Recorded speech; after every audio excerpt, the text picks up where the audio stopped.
Chapitre 6, le circuit RC, circuit qui contient une résistance et un condensateur en série.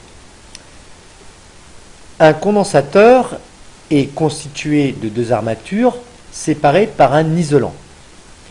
La tension UAB à ces bornes est égale à la charge électrique QA portée par l'armature A divisée par la capacité C du condensateur. Donc voilà le symbole d'un condensateur. Sur la plaque A, il a une charge électrique QA en coulomb.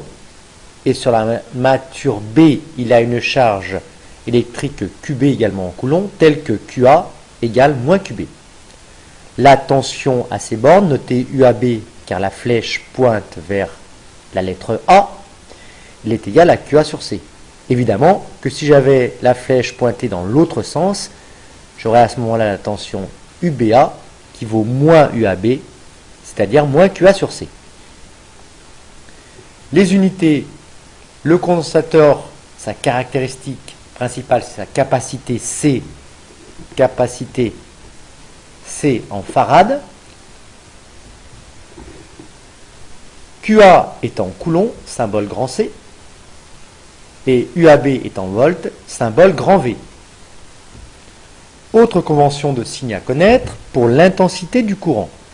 L'intensité du courant entrant dans la borne A d'un condensateur est égale à la dérivée de la charge QA par rapport au temps.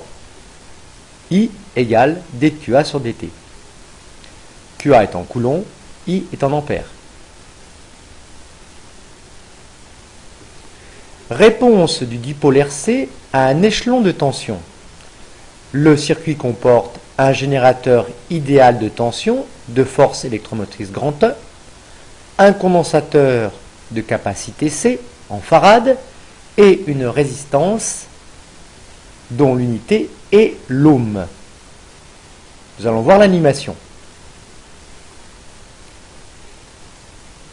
J'appuie maintenant sur charge du condensateur. Donc le condensateur va se charger à travers cette résistance. Sur ce graphique, nous voyons que la tension aux bornes du condensateur augmente, pas instantanément, mais augmente. Cette tension tend vers quelle valeur? Eh bien, vers une valeur de tension qui est égale à 4 volts. C'est exactement la tension fournie par le générateur. Par contre, la tension UR qui est égale à R fois I, au départ elle vaut 4 volts, puis elle diminue et tend vers 0. Puisque U égale R fois I, si la tension UR tend vers 0, le courant I tend vers 0 également. Sur cette excellente animation de l'Université de Nantes, nous pouvons regarder également le courant I. Donc un petit clear. On lance la charge, on voit bien que le courant I, qu'est-ce qu'il fait au cours du temps? Eh bien, il diminue jusqu'à devenir nul quand le condensateur est complètement chargé. Au passage, on peut également voir la charge du condensateur ici. Donc, j'efface.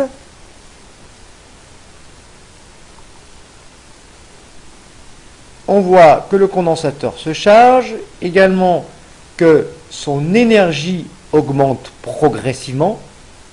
Quand le courant est nul, le condensateur est complètement chargé, l'énergie du condensateur est alors à son maximum.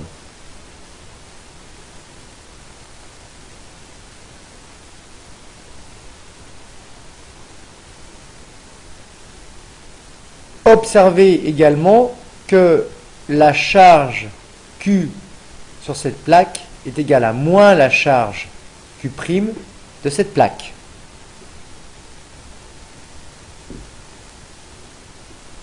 Donc, sur ce schéma ici, avant l'instant t égale 0, l'interrupteur est en position 2, le condensateur est déchargé, on le bascule en position 1 et le condensateur commence à être chargé. Quelle est l'expression mathématique de la tension aux bornes du condensateur? Eh bien, dans un circuit RC soumis à un échelon de tension, grand E, la loi des mailles donne tension E égale la tension ici qui est égale à 0, c'est tension bande d'un fil, plus la tension UR, RI, plus la tension bande du condensateur Q sur C. Donc E égale RI plus U de C. En remplaçant I par D de Q sur D de T, on retrouve E égale RC fois D de UC sur DT plus UC. Cette loi d'émail correspond à une équation qui est une équation différentielle en UC car elle lie la tension UC à sa dérivée première par rapport au temps. La solution de cette équation différentielle est UC égale A plus B E puissance moins T sur taux, avec A, B et taux étant des constantes. Vous pourrez regarder sur la vidéo ici la résolution de cette équation différentielle. Comment on résout une équation différentielle? Les conditions initiales et la validité de l'expression, quelle que soit t, permettent de déterminer les constantes A, B et taux. Et finalement, on a UC égale E, facteur de 1 moins E puissance moins t sur taux, avec taux égale R fois C. Voilà la valeur de UC au cours du temps. La constante de temps taux du circuit RC, par définition, cette constante de temps taux du circuit RC série est égale au produit de la résistance R par la capacité C du condensateur. Taux égale R fois C. Comme c'est une constante de temps, son unité est la seconde. Comment est-ce qu'on la détermine graphiquement? Il suffit de tracer la tangente à la courbe en t égale 0. Cette tangente coupe l'asymptote horizontale UC égale UC max égale grand E en un point d'abscisse t égale taux. On le retrouve ici. Deuxième possibilité, au lieu de tracer la tangente,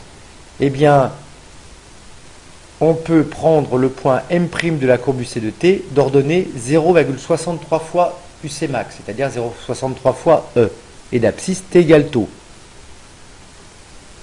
À t égale taux, donc UC vaut 63% de E, et à t égale 5 taux, on peut dire que le condensateur est pratiquement totalement chargé. Sa tension vaut sa tension maximale, à 99% en tout cas de sa tension maximale. Décharge d'un condensateur dans la résistance. On va ici cliquer sur décharge de cette animation. On voit que le condensateur va maintenant se décharger à travers cette résistance, l'interrupteur étant basculé dans cette autre position. La tension bande du condensateur, qui valait 4 volts initialement, tend vers 0. Le courant, lui, on remarque que ce courant qui était initialement négatif, va tendre également vers 0.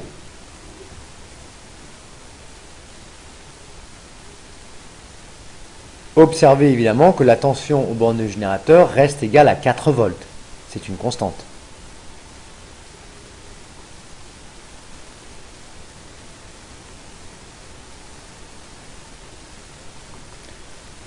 Le condensateur étant donc chargé, on bascule l'interrupteur en position 2 de notre schéma précédent, que voici. Donc à ce moment-là, on bascule en position 2, le condensateur va commencer à se décharger.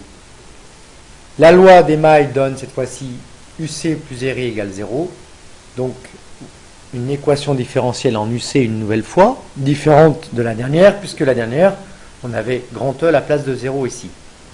La solution de cette équation différentielle en UC est de la forme A exponentielle de moins t sur taux. De la même manière, les conditions initiales et la validité de cette solution, quel que soit l'instant t, donnent la solution UC égale E fois E puissance moins t sur taux. Pour déterminer graphiquement taux, tracez la tangente à la courbe à t égale 0. Cette droite coupe l'axe des abscisses en t égale taux. Dernière partie, l'énergie électrique emmagasinée par un condensateur de capacité C possédant une tension U à ses bornes et une charge Q sur l'une des armatures est énergie électrique égale Q carré 1/2 de Q carré sur C ou 1/2 de CU carré. Les unités sont C en farad, U en volts, Q en coulombs et E, l'énergie électrique, en joules. Continuité de la tension aux bornes du condensateur. Au cours de la charge, le condensateur voit sa tension augmenter et arriver jusqu'à la tension maximale qui vaut grand E. Qu'est-ce qui se passe quand on décharge maintenant le condensateur? Eh bien, on bascule l'interrupteur dans une nouvelle position et on voit que la tension, elle, commence à diminuer jusqu'à tendre vers 0. Il y a continuité de la tension aux bornes du condensateur au cours de la charge et de la décharge. C'est-à-dire que la tension ne présente pas de discontinuité au cours du temps.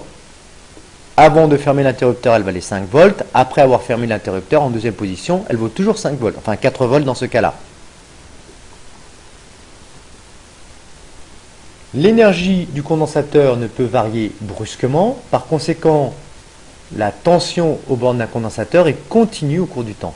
Il en va de même pour la charge Q, car Q est une fonction linéaire de U, le coefficient de proportionnalité étant la capacité grand C du condensateur. L'intensité du courant, par contre, présente une discontinuité à la charge ou à la décharge.